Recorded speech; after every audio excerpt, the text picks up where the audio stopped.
True Blue Nation, Dodgers Report. Hello, True Blue Nation. Welcome back to the True Blue Nation Dodgers Report. I'm your analyst and insider, bringing you the latest from deep inside Dodger Stadium. Before we dive into what I'm hearing, if you're part of the Blue Crew and you want the fastest, most detailed, and most reliable information on our team, hit that subscribe button right now and turn on notifications. I don't follow the narrative. I bring you the facts and the analysis that matter. All right, let's get straight to it. The 2025 season ended in glory again. 2 consecutive World Series titles. It is an incredible time to be a Dodgers fan, but as I always say on this channel, complacency is the enemy of excellence, and based on what I'm hearing from my sources connected to the front office, Andrew Friedman and Brandon Gomes are nowhere near taking their foot off the gas. This year's free agent market presents a generational opportunity, and the name circulating in the offices at Chavez Ravine is exactly what you'd expect from an organization chasing a three-peat Pete Alonso. The polar bear is officially on the market, folks. After opting out of his contract with the New York Mets, Alonso isn't just looking for a payday, he's looking for security, longevity, and most importantly, a guarantee of winning. And that is where the Dodgers come in. The question I get from all of you is, how can we afford him? We already have Mookie, we already have Freddie, we already have Shohei. The payroll is a real concern, but the front office isn't looking at this as a cost. They are looking at it as a strategic investment to solidify the dynasty. What I'm hearing isn't just passive interest, it's a serious analysis of how to structure what I'm calling the perfect contract to bring Alonso to Los Angeles. Forget the short-term offers. Sources confirmed to me that Alonso flat out rejected a 3-year, $71 million offer from the Mets months ago. That signals everything we need to know. He wants a contract that takes him into his late 30s. So what's the magic proposal? Based on my conversations and analysis of both parties' needs, the number that makes absolute sense is a 7-year, $210 million contract. This gets him an average annual value, AAV, of $30 million, matching exactly what he was earning on his last Mets deal, but it provides the long-term security he craves. However, the devil is in the structure, and this is where the genius of the Dodgers front office must shine. The plan that makes the most sense, and the one I believe the Dodgers will table, isn't a flatline deal. It needs to be weighted to reward Alonso now and provide the team flexibility later. It starts with an immediate $20 million signing bonus. That's cash in his pocket, a sign of respect and commitment on day one.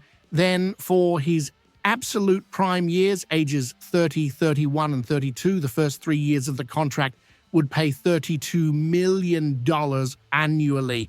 Why this number? Because you are paying for the player he is today, and the player he is today put up a monster 2020 season.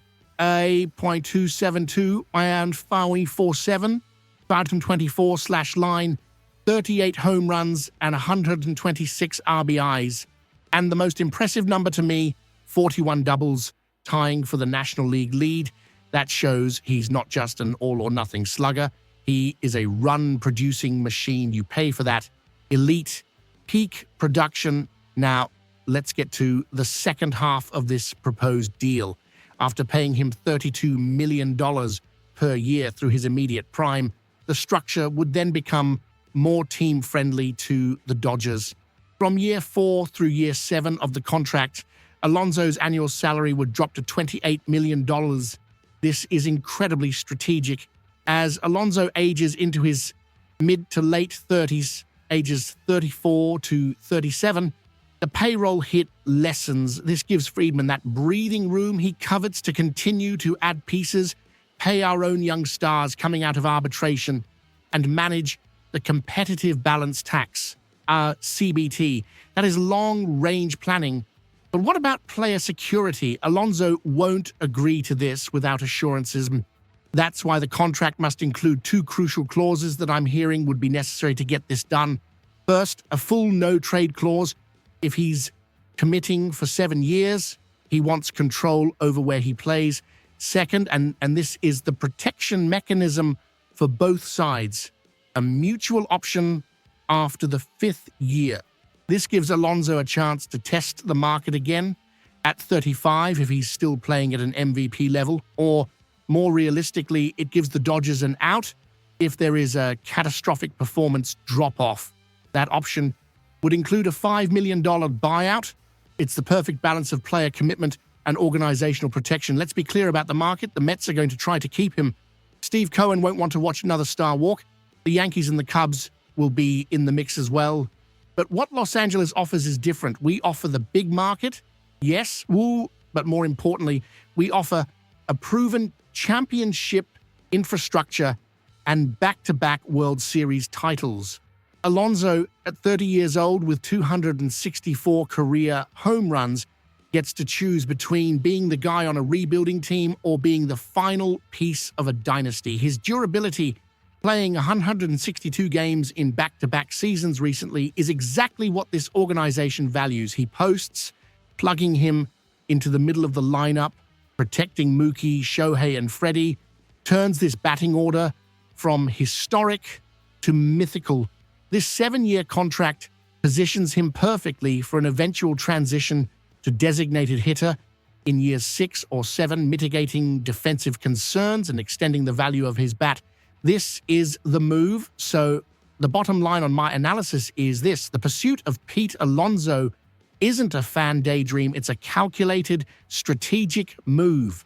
The 7-year, $210 million contract structured with $20 million up front, $32 million for the peak years, and $28 million on the back end with protection clauses is the perfect offer.